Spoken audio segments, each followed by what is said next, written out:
অন্তর্বর্তীকালীন সরকার, আমরা কিছুদিন আগে সরকারের পক্ষ থেকে শুনেছি তারা ঘোষণা করেছে, সরকারের পক্ষ থেকে ঘোষণা করা হয়েছে ইনশাআল্লাহ আগামী রোজার আগে, আগামী রমজানের আগে ইনশাআল্লাহ দেশে জাতীয় নির্বাচন অনুষ্ঠিত হবে।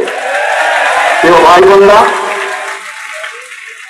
এই জাতীয় নির্বাচন অনুষ্ঠানের মাধ্যমে জনগণের অধিকারের প্রথম পদক্ষেপ বাস্তবায়িত হবে।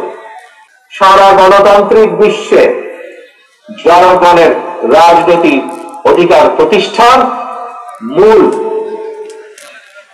উপায় হলো, মূল পন্থা হলো জনগণের সরাসরি ভোট প্রয়োগের ব্যবস্থা করা এবং সেই ভোট প্রয়োগের মাধ্যমে জনগণ নির্ধারণ করবে কি আগামী দিনে একটি নির্দিষ্ট মেয়াদ পর্যন্ত এই দেশকে পরিচালনা করবে, জনগণের উন্নয়নের জন্য কাজ করবে।